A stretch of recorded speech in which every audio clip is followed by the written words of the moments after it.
Oh my God. look who's We here. are recording there. Sorry, we're recording. Oh, great. They're good. Hello. But actually, now that you say that. I went to check. Okay. Hi, we're gonna start the meeting. Welcome to the January 8th, 2025 meeting of the Needham Finance Committee. We are hosting the meeting in a hybrid mode. One of our members is on Zoom, the rest of us are here. So without further ado, are there citizens that would like to address the Finance Committee? Anyone online? I guess I have to take attendance because Paul's online. You're right. Let's just call a roll call attendance. Starting with Tina. Here. Here. I'm here. Yeah. Carol Fischetti. Lydia's here. Barry's here. Hallie here. Great. And Paul. Paul. Here. So if there are no citizen requests to address the Finance Committee, has everyone had an opportunity to review the minutes? Yes. Yes. Can we approve the minutes? Do I have a motion to approve the minutes? So many. Do I have a second? Second. Again, we're gonna take a roll call vote to. Paul's online. Ellen? Barry? Yes. Lydia? Yeah. John? I'm abstaining, I wasn't present. Right. Karen? Yes. Joe? Yes. Tina? Yes. And the chair votes yes. Thank you. Paul. And Paul. And Paul. Paul, I'm Yes. sorry. No problem. Keep raising your hand or bothering me if I forget you.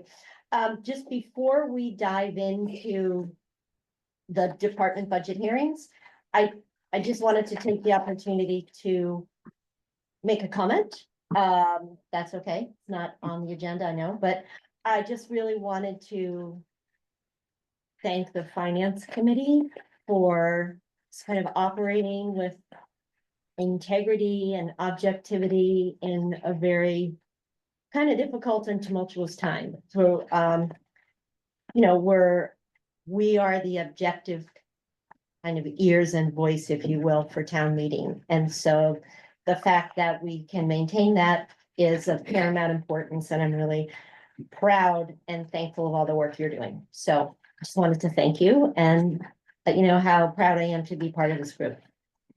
Thank you. And that's it. And we're happy to have you be chair for The what? next 10 years.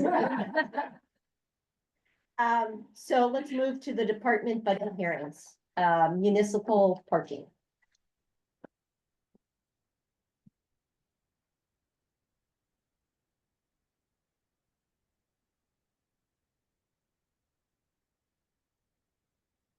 I think that's me, right?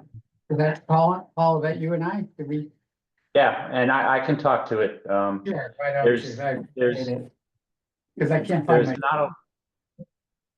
There's not a lot to say year on year. The total budget increase is about $6,000. The expense increase is about $4,000 year on year.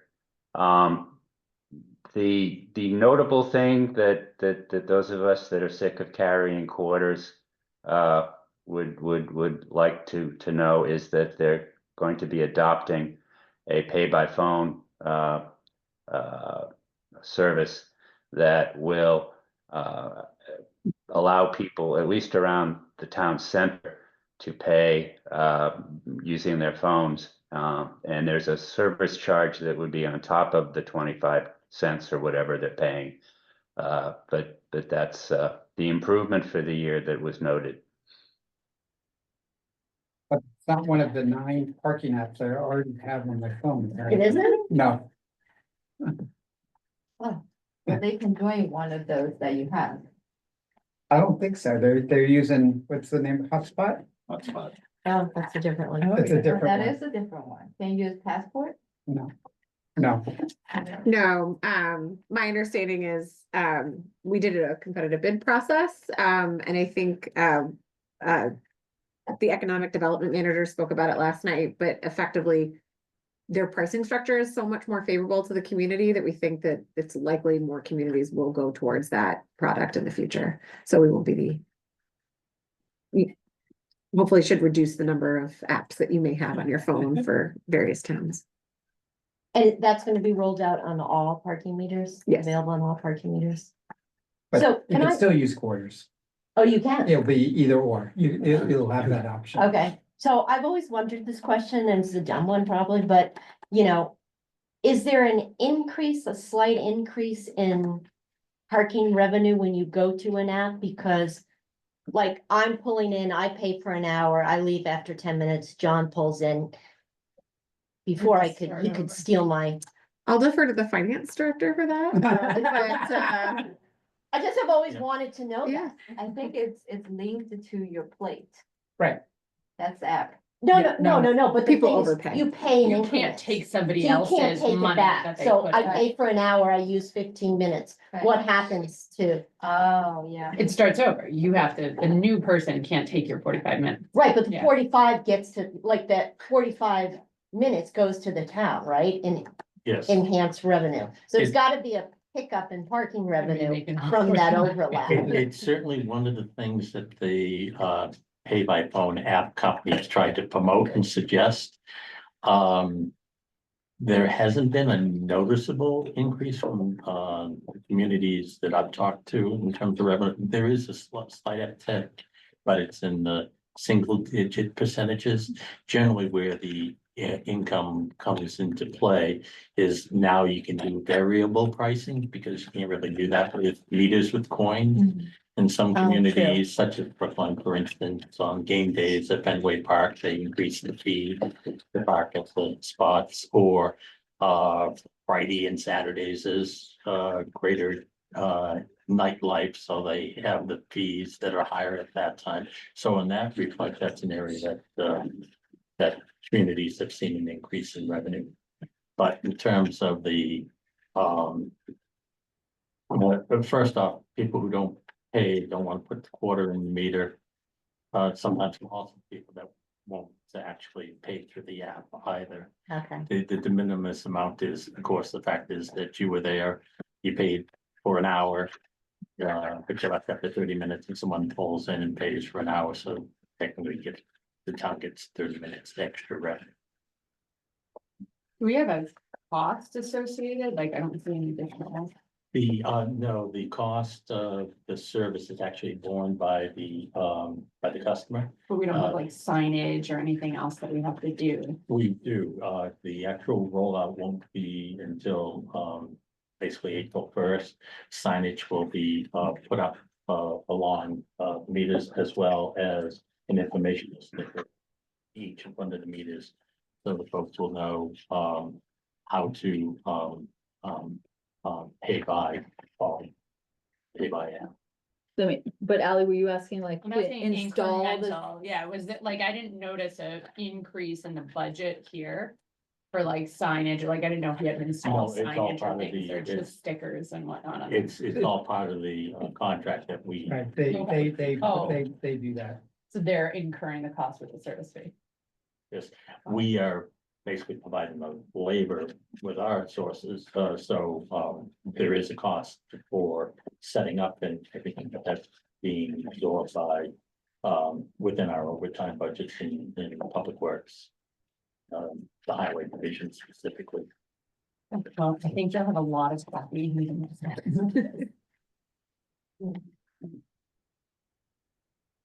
great. Any other questions? Yes. Okay, Department of Public Works.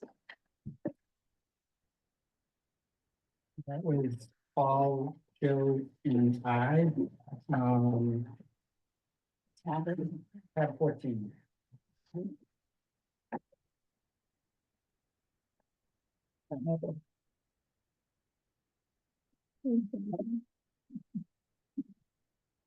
Separate and apart from the DSR fours, which will go into actually, the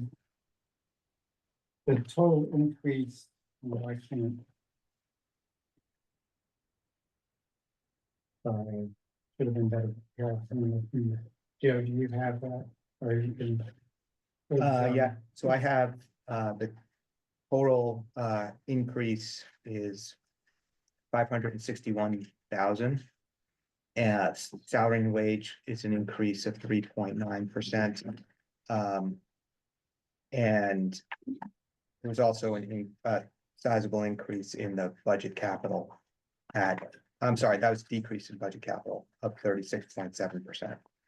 And I think from our conversation, some of the drivers on the salary and wage were due to contractual adjustments and also some of the increased costs of temporary labor as well. So those were the drivers that I had noted when we met. And increase in training, and Eric can go into some of the programs that they've implemented to bring in and encourage people to get licenses and give them financial incentives to get licensed in various areas to increase the mobility within the department and get ready for transitions, retirements, et cetera.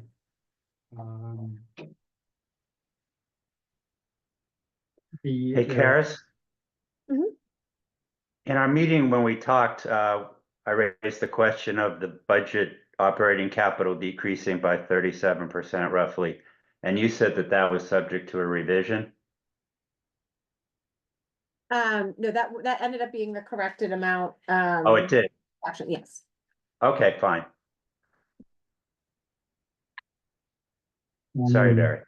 No, that's all right. There weren't Karis can go into a little more detail on some of the specifics in the operating budget, but if you want to focus for a minute on the DSR fours.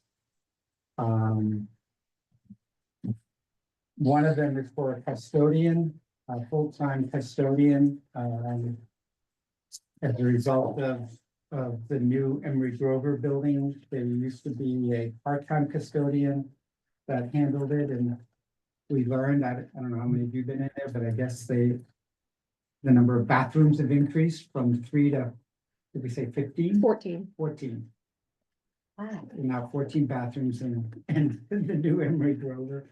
And obviously the using much more of the space, so the need for a full-time custodian seems to be justified.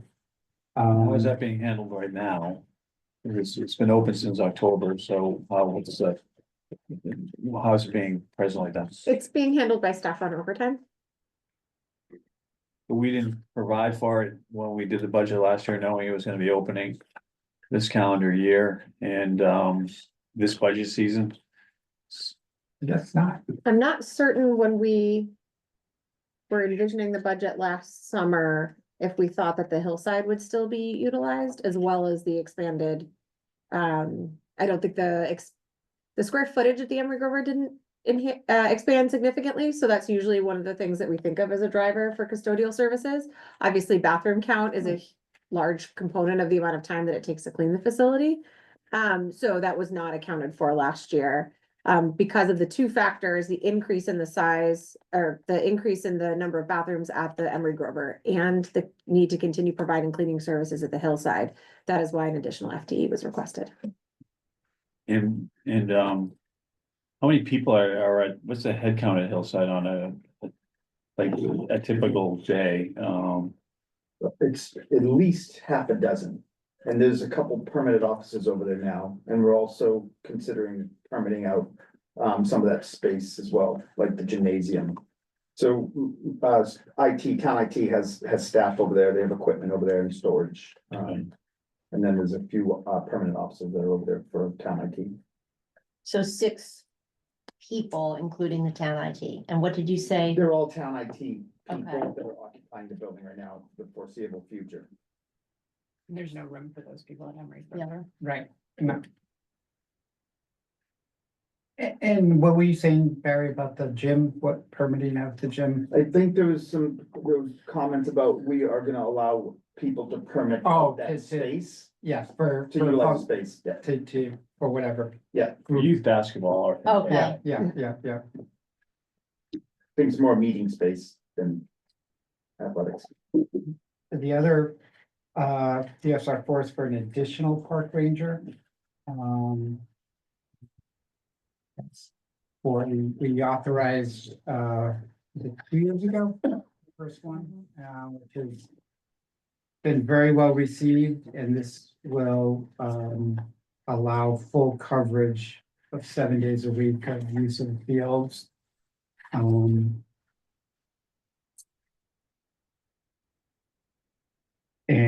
there is a DSR four for a public works crafts worker, another, skilled labor, and you can, RC can do a better job than I will in terms of why this is being requested. Yeah, so right now we have two different components of our highway division. We have one that focuses on the roadway and street sidewalk infrastructure. So they're the ones who do all the prep work and maintenance work on the roads and the sidewalks. We have one individual who is responsible for maintaining the traffic signals in town. The number of systems that we have added to our infrastructure over the past 5 years, including the RRFBs that are now installed, as well as many of the control devices that are being requested through the traffic safety committee, like the not the countdown, but the speed signs that go up, they just require more maintenance. So they require batteries, they might require adjustment of solar panels, or they get hit by vehicles and we have to replace them. And so the workload has just increased to maintain the systems that we have in currently, because the number of systems has increased. There's currently no redundancy staff for that position. So this is an effort to increase capacity. When that person's out, we'll still be able to perform work orders and repair. And additionally, a succession plan, there's not a large market in the private sector for the type of licensure that's required in order to maintain traffic signals. So we don't have redundancy in that as well. And then there's a couple of USL fours for co-op students, which is a relatively new program, but obviously one that has been well received and is certainly a good way for hopefully getting new people into the DPW. Younger people, get them interested in it. There's one for an engineering co-op student as well as a trades co-op. One is the engineering co-op student is a college student, correct? Yes. And the student co-op is a part-time high school student.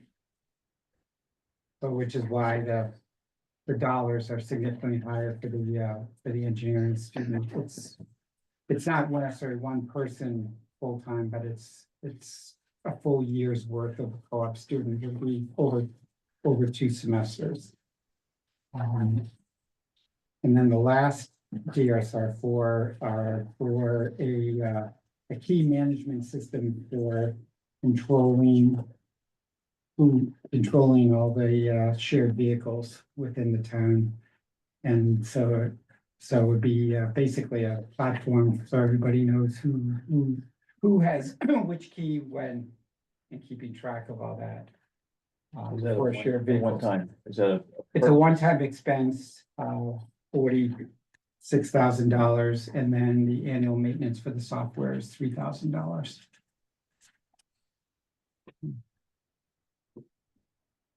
Karis or others, is there a priority amongst the DSR force? And if so, could you give us what it is? Because I'm anticipating we're not gonna be able to fund all of them, or maybe even, but assuming there is some money, what is the priority that you guys have of the ones that Barry just listed? So Barry listed them in the priority that we ranked them. What I will say though is I think there's probably different factors to consider as far as some of the, like when you're comparing different DSR fours. and that some of them do have long-term overhead costs like pension and OPEB, whereas other ones like co-op students and the key box don't. So while we did sort of tier them out and what our priorities are, I understand that sometimes it's easier to fund items that don't have long-term costs or, you know, aren't necessary to renew year after year. That's where we sort of see the advantage of the co-op students as an opportunity to try to bring people in, but also if there is for some reason a financial crunch, we don't have to hire a co-op for that particular year. How have we been, servicing the parks with just the one ranger? I mean, what is happening when he can't be there?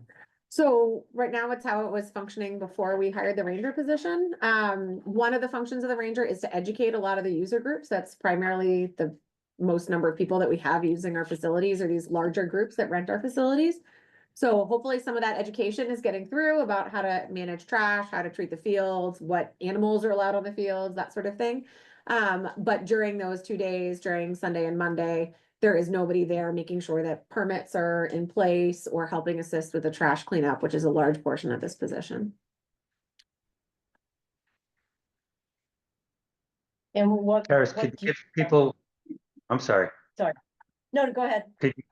could you give people a little color around the license incentive program you've started and how you feel that's going at this point and what the logic behind it is from a retention and growth?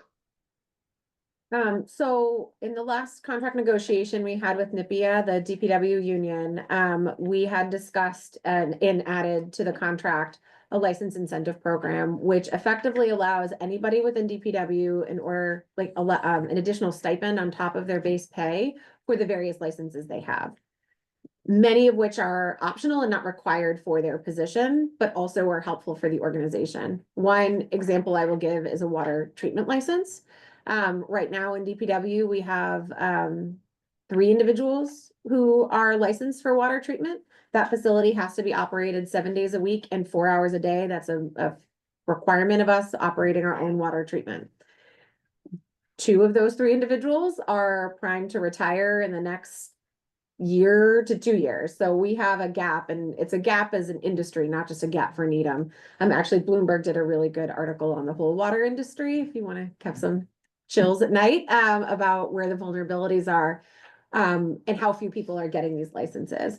So for us, providing a license incentive for something like a treatment license across the board in DPW for anyone, someone in highway, somebody at the RTS, has a huge advantage because we're creating a succession plan effectively for our own treatment plant.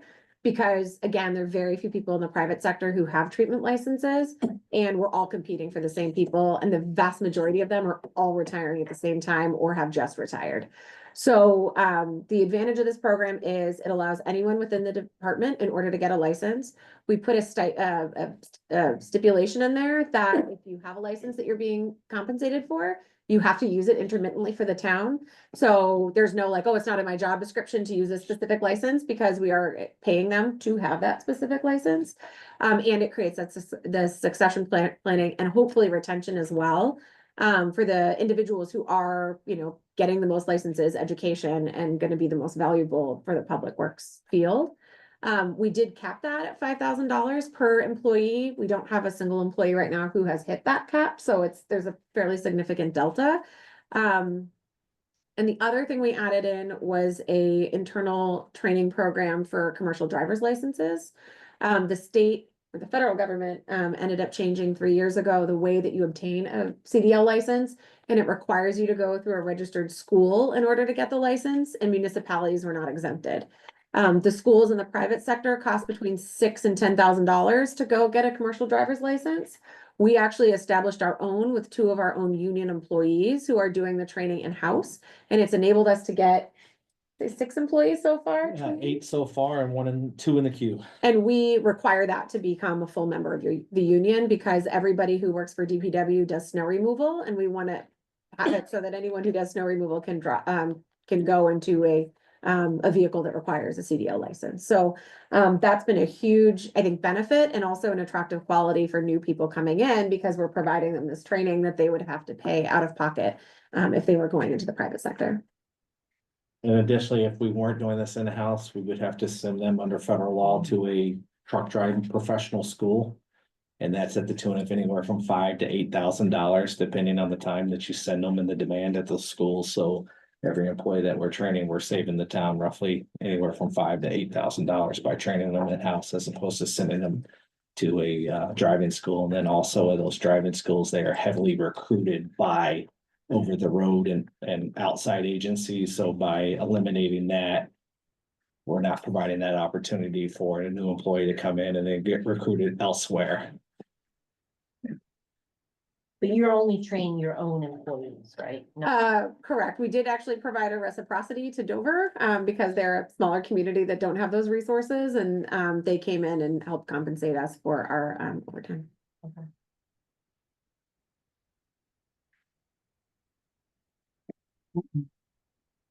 The only thing, since, I don't know if you guys have all met Gabby yet, Gabby's our sustainability manager.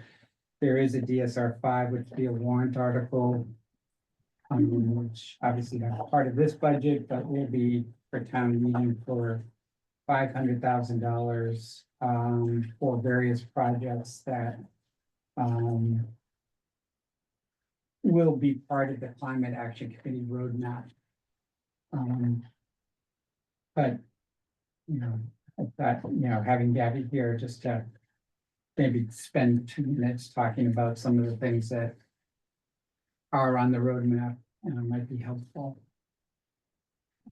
Sure. So the roadmap was adopted in June of this year. There's 56 actions across 6 categories, everything ranging from electric vehicles to buildings to flooding, natural resources, a variety. One of the things that's to our advantage right now when we think about trying to address some of these challenges is that there's a significant amount of grant funding that's available to try to help us fund some of these initiatives. A challenge is that a significant number of these programs do require a match. The timing for turnaround of those grants is often quite tight. You can get an RFP 1 month and then the following month the proposal is due, and many of those require anywhere from a 10 to 40% match. In some cases, those can be in-kind matches. In other cases, you're required to pay total project cost. A good example of that is a water quality grant that we applied for successfully this year through the state, which is going to help us with addressing some of the flooding issues around Alderbrook. So that's right near where we are at DPW. We received a $125,000 grant to help us provide design services for that project. My hope is that next year we'll go back for implementation. Implementation funding for that ranges from 100 to 800,000. But in that case, we'd have to put up a 25% match. So having a fund like this, which would enable us to have dedicated funding to support some of those grant initiatives, would make Needham a more competitive community when we go for those applications. 500,000 that you propose is just a pool of funds when you need it for match, that's when you utilize it? That's the idea. I've listed some examples in the DSR 5 of how funds could be used, but the goal would be that it would be supporting match for grant applications. So to give us some of that flexibility, it's making me a challenge to know which awards we'll get. Often these awards have to be spent within the fiscal year, and that's quite a tight turnaround, especially when you think about time for contracting. So it just allows us to be a little bit more nimble when we're putting in those applications and try to put our best foot forward. And the procedure is you apply for the grant, you get a grant, and then you turn around, execute on the initiative? Yes, yeah, so for example, that water quality grant I was just talking about to help address flooding. We applied for that back in May. The award was announced in August. We'll have to spend those funds by June 30th of this year, so we had really quite a tight turnaround in terms of contracting for that. So we'll have a couple of months to complete the project. Okay, so you can contract and prepay if you want to spend money ahead of time. Well, Yeah. State law doesn't. No. let's say for. The contracts are pretty clearly tagged that you cannot spend any funds until after the contracts are executed, not before. So they won't reimburse you for funds spent before the executed contract with the state. So how have other municipalities kind of set up funding sources for these match funds? There seems to be a real variety of approaches. Some communities have established capital funds or operating funds and tried to tweak language to best suit different categories of projects. So some will be catered towards funding for just EV chargers, so just EV grants are applying for those. Others have tried to say if there's funding that's set aside, for example, like our Sustainable Buildings Initiative, that line item is a good example of one where if there's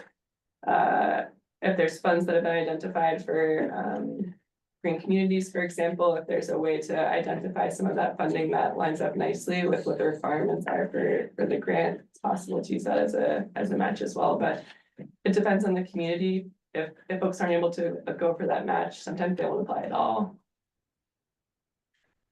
Well, how was the number 500,000 arrived at? I looked at priorities for the roadmap based on what's been identified thus far. I will say that the Climate Action Committee is going through the process of doing a more in-depth prioritization across categories.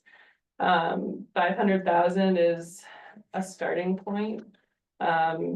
We know, for example, the EV chargers, that's one area we have a lot of work to do. When you look at comparable communities in the area, we think about chargers accessibility, especially what we want to do with fleet.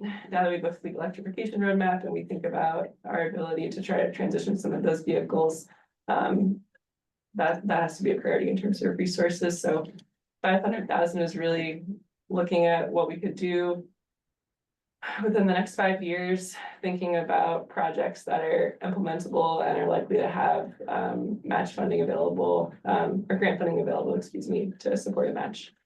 So it's 500,000 utilized over 5 years. Well, the way that this is written, we would not be coming back for funding until that's expended. So maybe it would be 10 years, maybe more than that, because some of that would be dependent on us actually achieving those grants. So, But alternatively, you could request $100,000 a year like we do for town-owned land surveys or, Yeah, that's right? I think the challenge is simply the availability of the grant and scaling it to the grant for the specific project that we're looking for. We did have an internal discussion about the best way to try to fund these, you know, is it the operating budget? Is it a capital project? And I think because some of these programs are unknown or they're being developed right now, it was really hard to tie it down to a specific capital request. And when we look at the operating budget, because oftentimes these happen over multiple fiscal years, it can be challenging, you know, to execute that within, you know, stopping on July 1st and then starting again. So we did put forth a number that we knew could also be scaled if necessary. Okay. And who ultimately decides how the $500,000 is gonna be spent? On what? Is it DPW? Is it this committee, the Climate Action Committee? Is it a combination of the two? Who's the decision maker or makers on the 500,000? It would be a combination of the two. All of our grant applications require the town manager to sign off on. So there is, the internal process is to make sure that internally vetted, the town manager, myself, all agree on submitting for the grant. And it would also be under the Climate Action Committee as well. We notify them of the grant opportunities and what's available. Generally speaking, we do try to seek as many grants as possible to bring additional resources into the community. Many of the projects that we've talked about are projects that have been in the queue. I think the Alderbrook project is a great example. And that one happens to have a funding source because it's a stormwater project and we have resources for stormwater projects. There's many projects, I think fleet charging is a perfect example. Right now, we just don't have a specific funding source at all established for that particular service. We say funding source, an external source, I mean, a grant source. We don't have an internal source either, like it Right. doesn't sit in our operating budget, we don't have a capital, other than the capital that we have specifically for the buses, for the bus at Newman. So it just really wasn't, it hasn't fit anywhere specifically yet in our budget process. you guys think about separating this into multiple warrants? So one was specific, like obviously the fleet, the EV chargers is a big chunk of it. You know, would having one category for that and then a list of some of the other ones, so it helps town meeting at least be more specific about what they think they might be funding. So we could certainly do that. I think the challenge is we don't know what the grants are that are available, what the matches are gonna be, and in what category yet. So, I think when we've talked internally, when we talk about towns that don't have town meeting form, when something like this comes, they can get an appropriation from their council. You know, we're in a town meeting forum, so we really have two kind of opportunities for funding projects like this. And, that's sort of what our challenge is, I think, compared to some of the other cities that are participating in some of these programs. So we certainly could break it out. I think the challenge would be, let's say there's a stormwater one and that's 200,000 and there's a fleet one and we only have to match 10, and now we have to go back to town meeting and ask for more funds for the stormwater, but we haven't expended the charging one. So it's not something, it's certainly something we could do. It's just those are the operation challenges that we have with those constraints. And would you say I guess this is a question for both of you, is the Climate Action Committee developing their climate action roadmap and priorities based on what we see as our immediate priorities in town, or what grant funding is available? So like, is it the tail that's wagging the dog type of thing? That's a good question.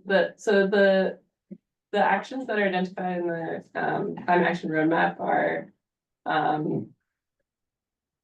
set, but there's no prioritization within each of those categories, and that's like we were discussing earlier, that's one of the tasks that the committee is working on right now.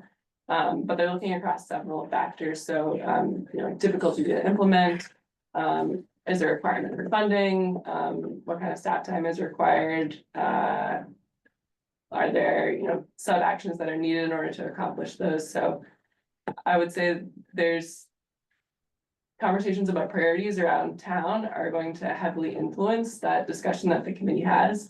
But that process is ongoing as they look at each of the different categories. It's not driven by what grants might be available necessarily. It really is driven where, you know, the committee's opinion with what we feel like should be the priorities. Yeah, you know, just as a comment, not so much a question, I think 500,000 is a lot to ask as an initial ask with really no track record yet. Yeah. Behind it. I, for one, would be more comfortable with a lesser amount that we could develop a track record. We have town meeting twice a year. We have it in May and we have it in October. And so I think, you know, there's opportunities there as you're dealing with this in real time. If you think, you know, there's gonna be need for more, we can address it then, and always through in the reserve fund if it's a real crisis, but, I'd like to just, again, personally, get a sort of a track record going first and kind of see what, is out there and what we're spending the money on and things like that. Before we make it a $500,000 item, is my own feeling. No, I think. Again. Yeah, I'd be more comfortable with 100,000, somewhere in that range, and then start with that and then see what more we need to do. Or if there is a bigger one. Right. Make it very specific to what that is, so that town meeting knows exactly what like, it seems like one is much bigger than the other, so if we knew about the EV one, you were able to put a warrant specific to that one. Yeah. I think people would feel town meeting might feel more comfortable knowing exactly what they're funding. I mean, climate is this, right? And it's our tax money, and I think you'd like to know what it's specifically going towards, and having it at a lower amount, you know, sort of gets that mentality going. Just my comment. Yeah, how do you find out what grants available, how advanced you'll know, and then when you apply, how does that work? Yeah, sure. So when I started with the town, one of my first tasks was pulling together kind of like a grant database. So looking at what the state has provided funding for over the last few years. And looking at what's available at the federal level. So there's a number of listservs that I'm subscribed to now to get announcements when those are coming out. Some of it's been word of mouth, hearing from other communities where they've seen success with their applications. But we've got a good database going right now across all the different sectors. So at the very least, we know when to start keeping an eye out for certain opportunities and once we see the RFP, that's when we really know if we're gonna be eligible for something or not. But we're trying to prepare ourselves as best as possible so we can make those informed decisions. Alright, so you basically have a priority list of the things that you want to do and then look on the grant to see what's available. Yeah, and a lot of conversations happen across divisions and departments, so if I think there's an opportunity that's been identified that could be helpful to a division and aligns well with a roadmap goal, we have a conversation about whether that's an opportunity to pursue. I think a couple good examples would be the LED lighting upgrades that we had at Town Hall and PSAB. Those came from grant funding. And water heater replacements that we have at a few of our facilities to upgrade those as well. So it's sort of a need both on the operational side, like these are older systems, they're more problematic. And then also they're providing a net carbon benefit as well. Has there any fund came out of our side to match or expense? Some funds have come out of the sustainable building capital that we have. They've been used to supplement that project. And then for the stormwater side, we have there's a NIPD's capital that we have. And operating capital or operating that we have used in order to supplement a portion of that for the projects that were identified related to the stormwater concerns that we have. And what's the magnitude of those?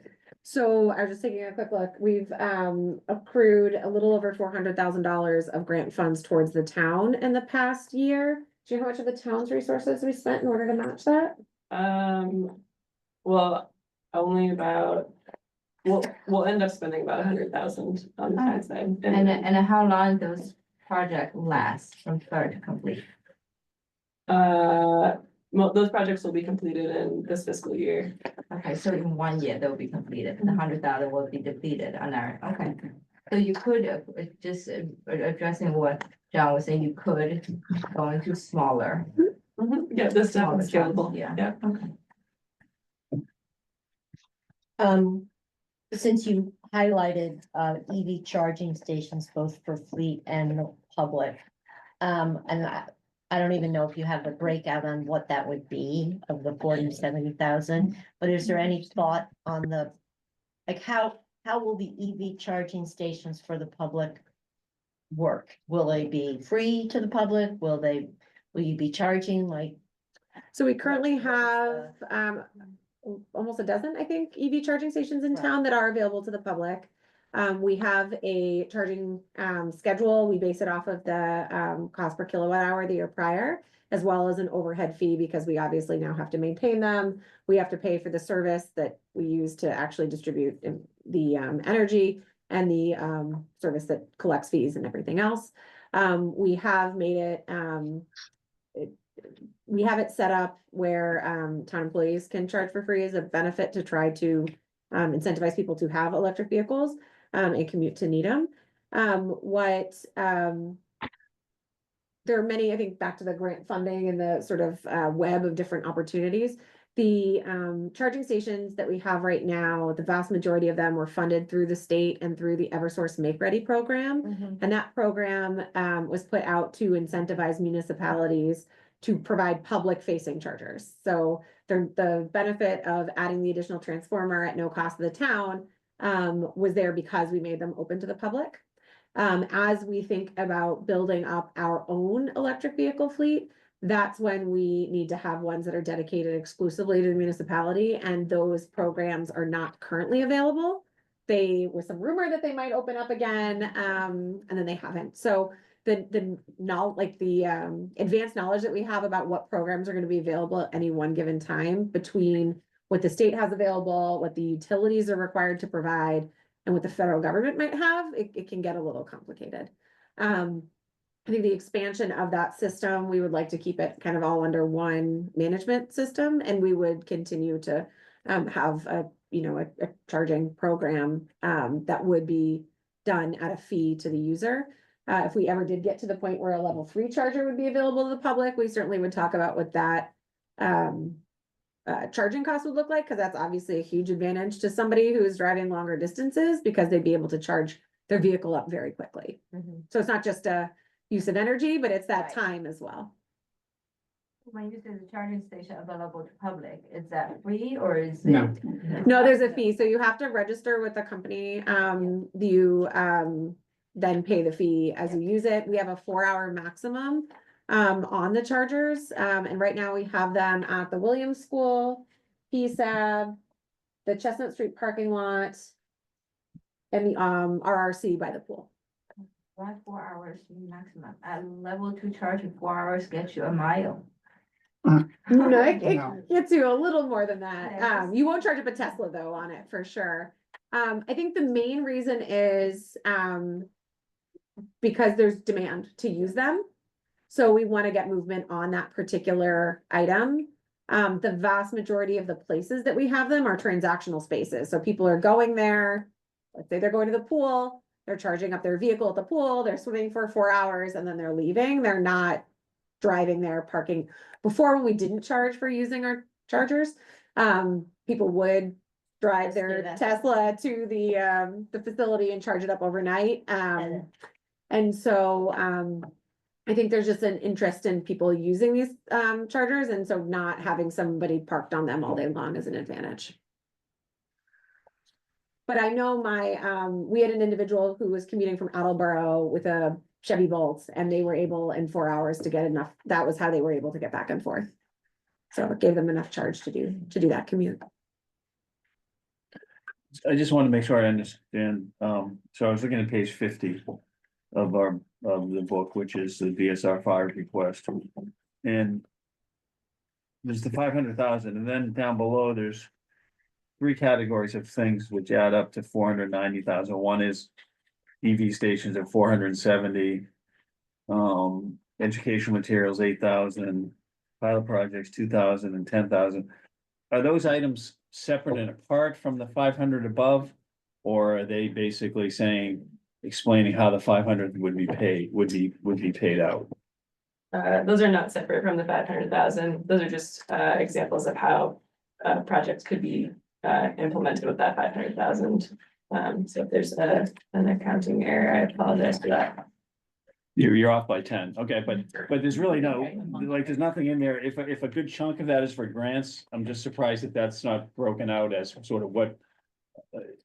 Of the 500,000, it seems like almost all of it's going towards the EV chargers. So you don't have to answer that today, but I think when you guys come back on this, I think you just maybe address some of those things. Think Thank a you. little bit more, thinking has to go into how this will look as a warrant article.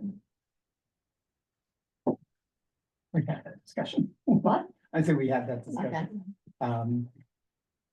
The only, I don't know if you want to comment on the operating capital. Parts at all for the, Yeah, so DPW's operating capital, and the reason why there's variability there, first of all, the number compared to the number for our general operating budget is a very small number, so 36% of that budget is not a substantial portion of our general operating budget.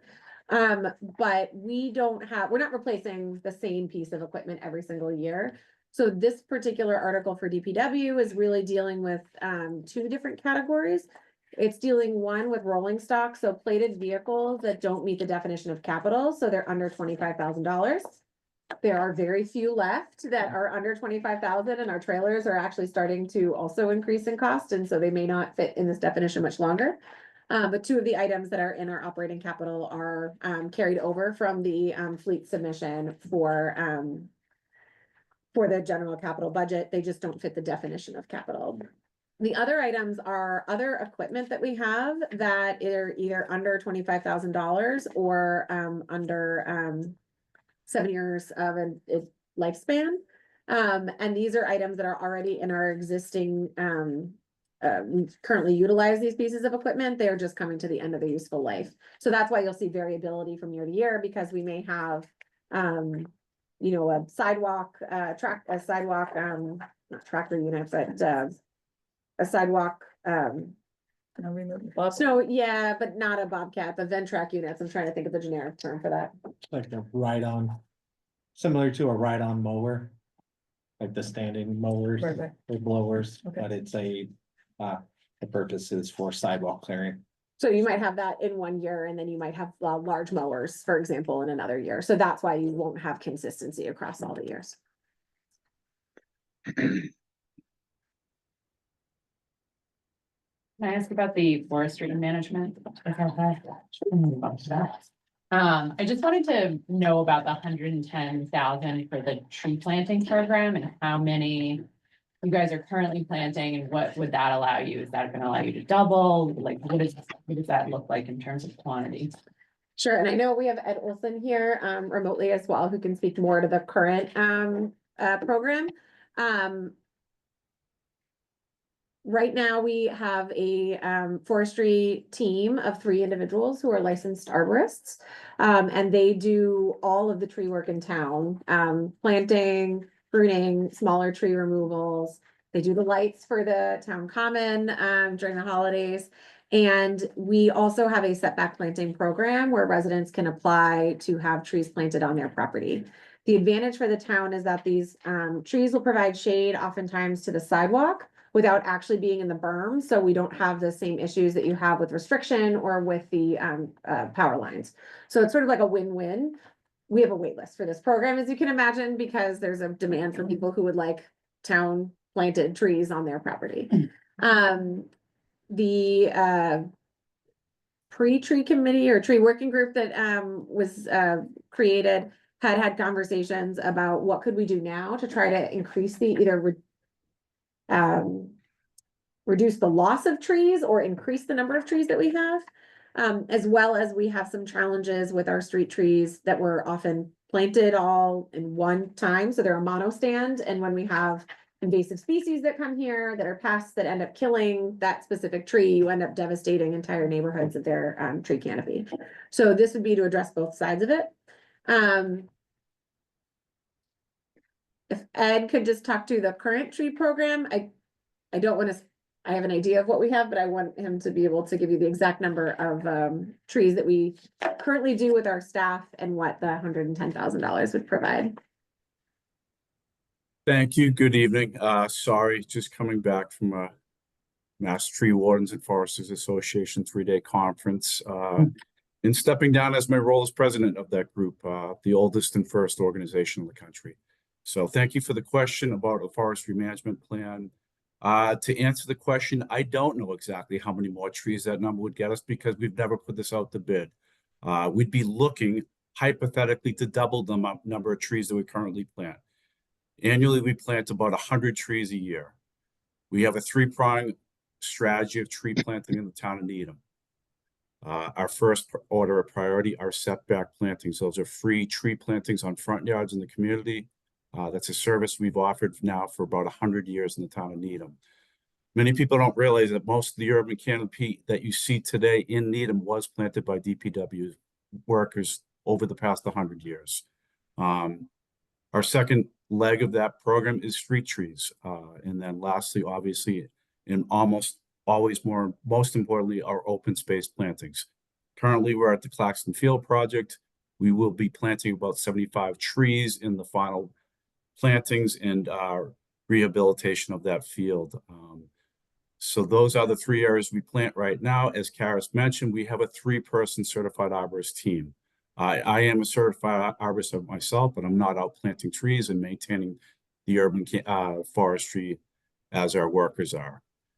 Karis did mention, and we've heard from the Climate Action Committee, as well as townspeople, that they want us to solve the problem of the deforestation of Needham.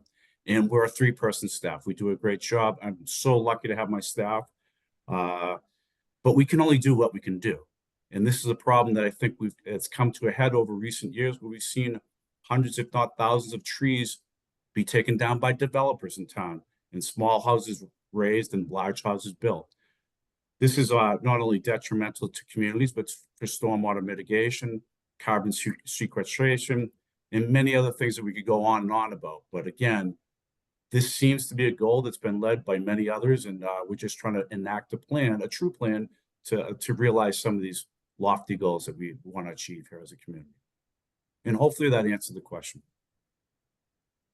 Thank you. I actually requested a tree and waited a long time, so I have personal experience on this and then didn't get one, but they were very kind. Oh, Yeah, the lot wasn't right, there was utilities, there was another tree, it was too close to the sidewalk, a lot of issues. understood. But he did say that, you know, had he had another tree inventory, it was, anyways, it's a great service. So I appreciate that. One other follow-up question. So I know there is the tree working group. Do we have an idea of when their mission is sort of, I don't even know if they've started or not, but when that's gonna intersect with, you know, will they have a recommendation prior to town meeting that could, you know, look at funding stuff like this? And how is that? I know you said this was like a do this now and then, but just curious, because I'm sure it's gonna come up. So I do not believe they have yet met, but they have been constituted, so people have been appointed to that committee. So I'll just, like a little background, this was submitted last year as a DSR4.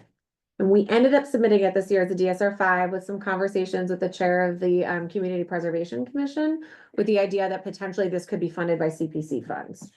In digging into the issue a little bit more, because we're doing setback plantings and we're not doing plantings specific on open spaces, the vast majority of this project is not eligible for CPC funds. So that's why it was submitted this year as a DSR5 and not a DSR4.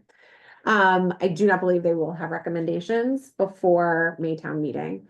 I think in general, the conversation that was had around trees is what's the goal of the, like, what does Needham want to see as far as tree plantings? Is it they want to see more trees spread out throughout town? Do they want to see trees in specific locations? Do they simply want to keep this tree canopy at a status quo and not lose any trees, or is the goal to gain more trees, right? And those are kind of the questions that I think the committee is going to reconcile. One of the things we do know is that because of some of the pests that we have in town, that we have a reduction of the tree canopy in the, you know, that shades the right of way, and that we are not planting enough trees to keep up with the trees that are coming down. So that's sort of the, if the goal is to just sort of maintain a status quo, this would meet that obligation. And I think that's why we didn't want to wait to get results and we wanted to put something forward now. But understanding that it, you know, it may or may not get funded. That also might be something that comes up in, something that we touched upon in large house plan, which we just went through our second meeting, so. But there's a lot of intersection there. Hey, and what do you do with old trees and AO trees and dead trees? Is that part of this group, or is that a separate budget? No, so this would be to increase, we have, the town has a contract, and we have a small operating budget to do tree removals. I think, Ed, you'll have to correct me if I'm wrong, I think that gets us 3 days of a crane service. Yeah. Oh, he left, I apologize. I think it gets us only about 3 days of a crane service.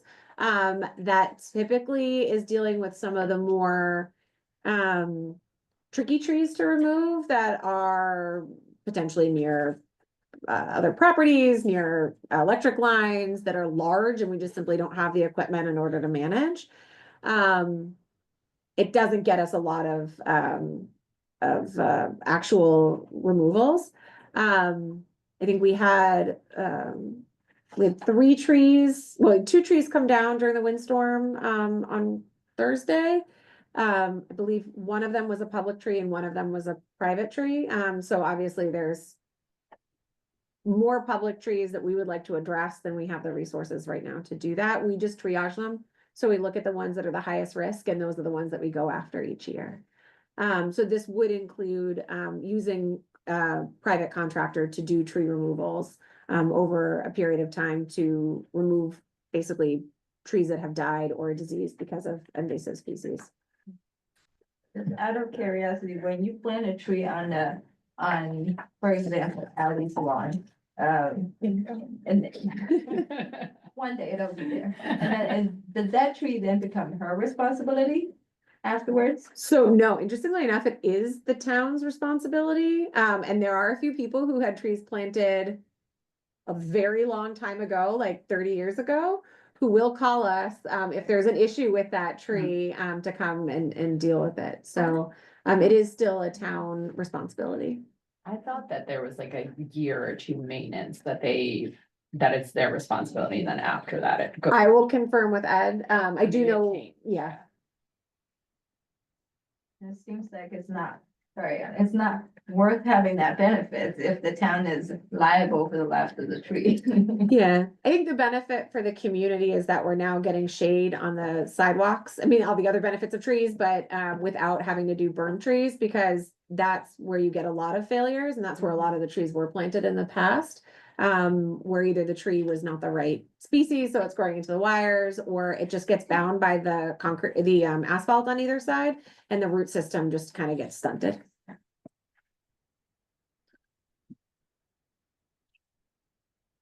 Great. Any other questions? And do you want to just touch on fleet services? First? So I have to ask the question, because after our conversation Yeah. earlier, I was a little confused as to what fleet services meant, because we don't have a separate budget for fleet services. So what, yeah, I didn't know you wanted to. It's on the list, I don't know. I think it was, but I I think it didn't make was the list. probably Maybe. capital. Well, fleet replacement, that'll be during the capital discussion. Right, which- so I think, yeah, so I think that's what that is, so. Not a problem. No problem, no problem. Paul? Sewer enterprise? That's, Sure. Basically, for folks on the committee that are new, sewer enterprise and water enterprise are two functions that are funded by ultimately the users of both the waters and the sewers, so that the funding for the operations for those two functions is outside of the general fund levy. With regard to the sewer enterprise fund, the salaries and wage request increase is 4.61% or $56,000. Regular expenses and services increase of $38,000 or 4.4%.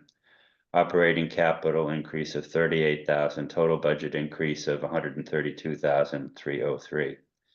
The wild card every year on this budget, which is a separate town meeting vote outside of, it's a separate warrant article, is the MWRA assessment.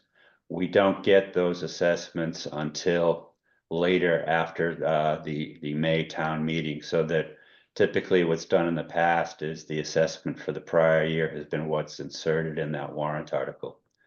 As regards the spending request recap, there are no additional DSR4 requests or anything like that, so it's fairly stable in the sewer enterprise, and the same can be said for the water enterprise.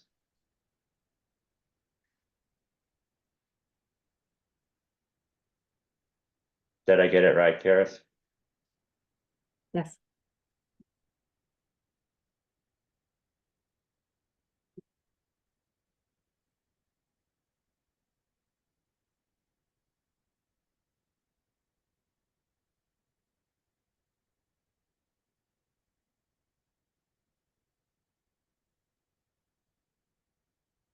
We get any visibility into MWRA charges?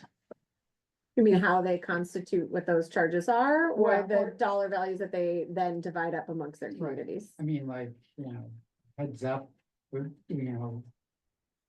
that what it's, if there's any material changes, increases, or what, why, or I mean, I think Mike can talk a little bit more about it, but generally speaking, I mean, we're a member of the organization, and when we talk about large capital expenditures, for example, I think we are fully aware of them. I think the largest one that they have coming up is the large tunnel boring project that is happening. Needham happens to be the center of where a lot of that work is occurring. Mike, do you know the dollar value of that project roughly? It's a 15-mile tunnel that's down around 400 feet deep. And that tunnel will serve from the north to the south, with Needham being in the middle of it. There will be a tunnel shaft drilled, one of the main ones, and they'll use that shaft to go in multiple directions. And that shaft will be used to also the whole tunnel is going to be a redundant tunnel for the system, because right now they lost the Section 80 water main which is part of the Sudbury Aqueduct and all that. It's up off of St. Mary Street. And eventually goes into part of Wildly and all that. If they lost that system, we wouldn't be able to get water out of it. From the MWRA. From the Just for Needham's purposes, it's not as catastrophic as it could be for other communities that are relying on MWRA, because we have our own water source. So we know the projects that are happening. On the sewer side of things, we know that the PFAS regulations and the NIPD's program are large costs that are being borne by MWRA, which of course will then eventually be borne by member communities. So those are the kind of big capital projects that then end up getting added onto their general operating budgets. That increases on an annual basis, is just how their expenses increase like ours do. So we do know there's some fairly significant regulatory projects and capital projects that they're gonna be managing in the near future. There's also two things happening. There'll be an update for the Needham portion of that project. At the select board meeting on the 28th, I believe, that Tuesday in January. Mhm. And then on the 5th, there's a public meeting that'll be held in Powers Hall. To bring everybody up to speed. And that's for the region as well, not just for Correct. Needham. Correct. It's for anybody along the project lines. This is separate apart from the sewer project that we're doing on Greendale. Yeah, that's our sewer that they're doing. This is a redundant tunnel. That will be MWRA's to maintain and manage. I didn't know I was claustrophobic until they talked about a tunnel 300 feet below the ground, and just the idea of it makes me nervous, but I don't have to go down You there. don't have to so, take a tour. Yeah. And our fire services actually have to train on it as well, so, Really? yeah. In the ground. Wow.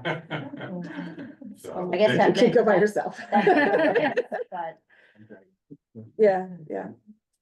They have a field office set up on Gould Street right now, right near Mills Field. Yeah. So So- they're renting for this whole project. So that in particular is gonna be a material benefit to the town, because we'll have a redundant connection to the MWRA, which is Same thing. beneficial.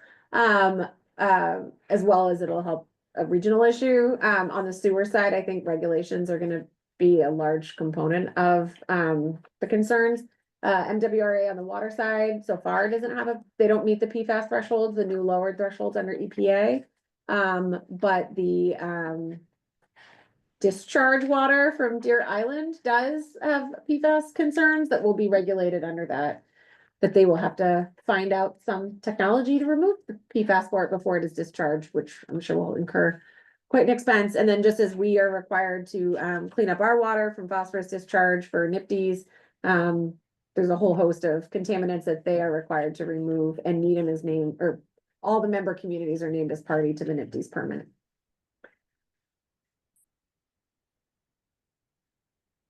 great.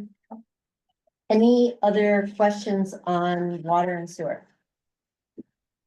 No? Thank you very much. Appreciate it. Thank you.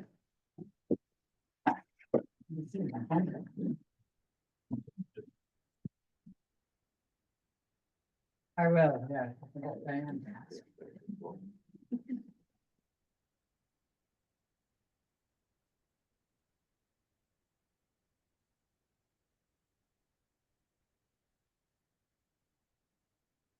So does anybody have any updates on I do. any of the committees that, Paul? Yes, the newly renamed Center Study Committee is now called Envision Needham Center. We had a meeting on Monday to talk about next steps. Apart from deciding on the logo and the colors of the logo and the name of the group, all of which went to the Board of Selectmen, I suppose, last night. There was talk now about an outreach to the community that's going to take place the first 2 weeks of, 1 or 2 days, the first 2 weeks of February, where people are going to be walking through Needham Center, asking different community members what they envision Needham Center should be.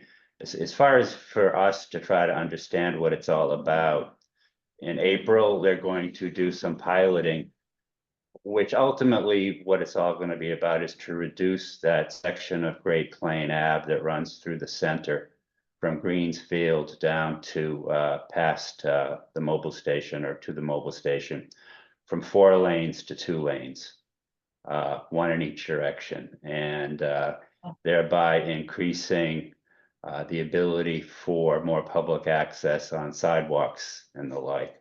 And they're going to pilot that, I think, in April, and that's the update. And are they piloting that just by like barriers? Is that how they're doing that? Exactly, exactly. You're gonna set up barriers to mimic what it would look like. Yes, Lot more traffic. and they're going to run it for quite a period of time too. So What's that, Paul? it's going to be done. It's going to be that way for a significant period of time. Yeah, The it could pilot. be a year. And will they be doing kind of traffic studies as part of this to see? How that- I presume is? that part of it's all evolving. Okay, thank you for that. Mhm. Does anybody else have any updates? Large house study met, Monday. So right now, it was the second meeting, still trying to figure out scope, and I think right now we've sort of landed on trying to figure out for Needham, what is the appropriate definition of FAR? The next steps are to compare some tear down projects to comparable communities, both successful and unsuccessful projects. So we'll be looking at some projects in Concord, Lexington, Winchester, and there was one other community, but I don't remember what Lee said. So that's sort of where we are. And the scope may increase or decrease depending on what we are trying to accomplish before town meeting. Do you anticipate bringing something to Maytown meeting, or is it? Something, Oh, really? But, to the Maytown meeting? something, not, I mean, it's something, what that scope is, again, I don't really. We just started, so I think. It could be an update, it could be. Something more substantial, but there will be something that the committee is hoping to present.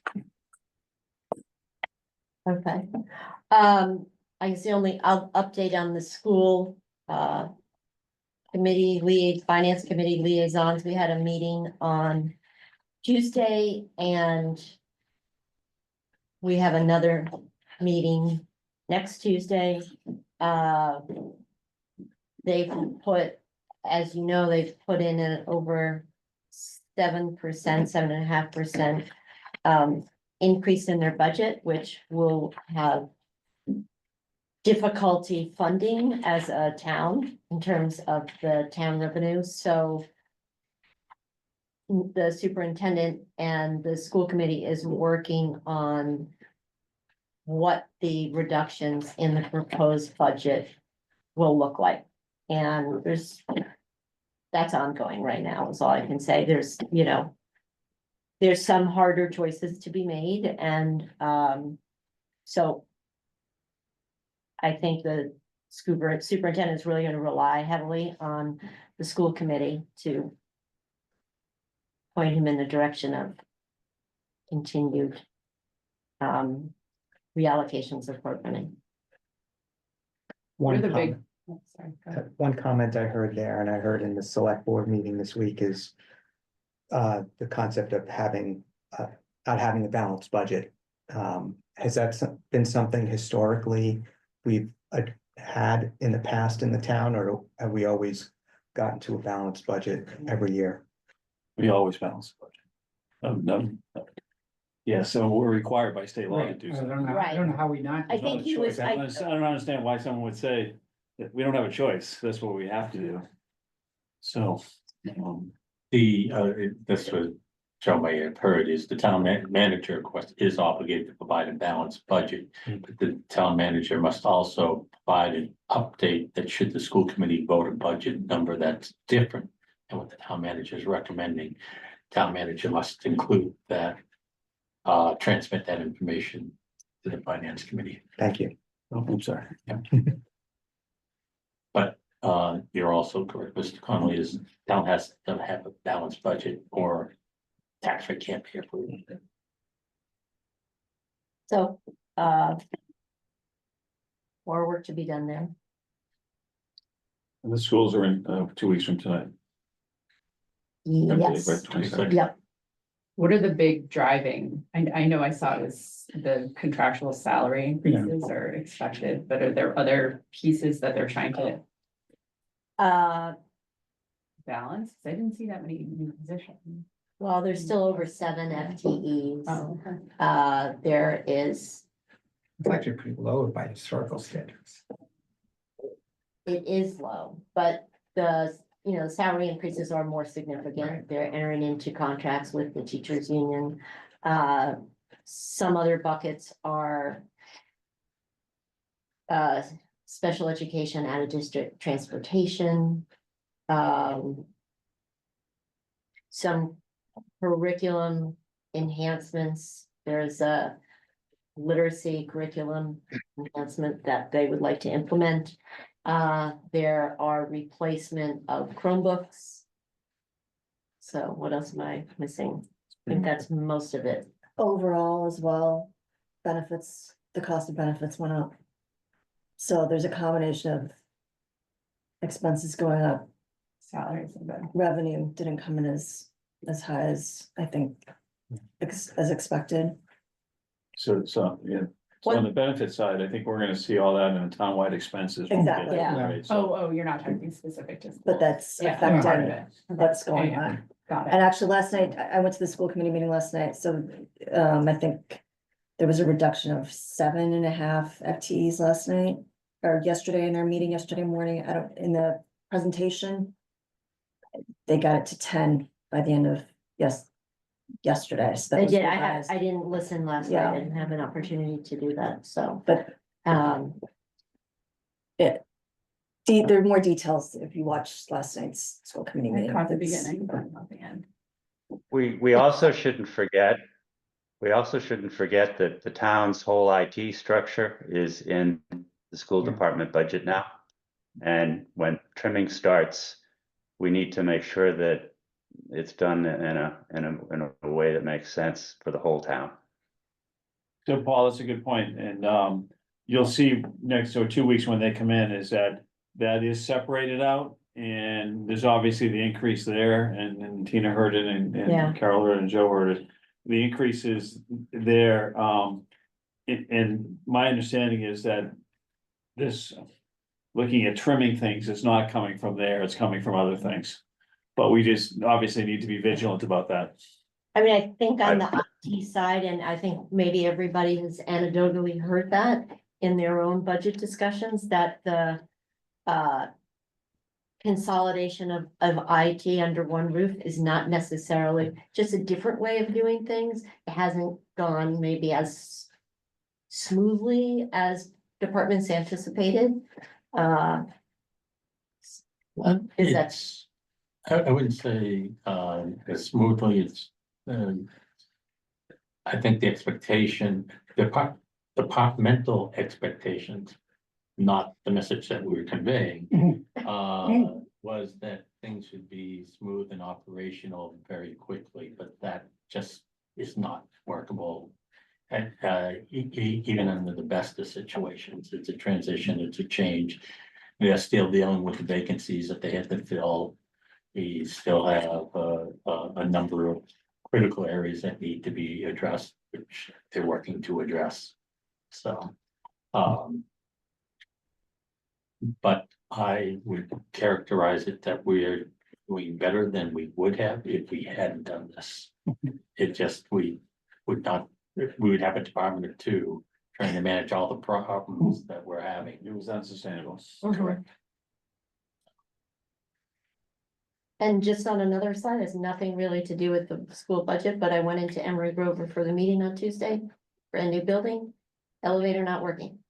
And I asked the receptionist, because in the school I work in, on Monday, the elevator stopped working as well. and a colleague of mine got stuck in the elevator. So the woman at Emery River said that they think it could be when it's really cold out, the hydraulics don't work as well. So I don't know. I thought they were gonna say, well, you're like the elevator. If you want to use an elevator, don't bring Carol. So anyhow, with that, Carol, is there any update on you could say anything about the search? we haven't convened, Oh, so I don't know when when that Oh, first okay. meeting is happening, actually. I think, in a couple of weeks, I figured it's the 21st and 22nd. Okay. So nothing to say because we haven't convened, got it.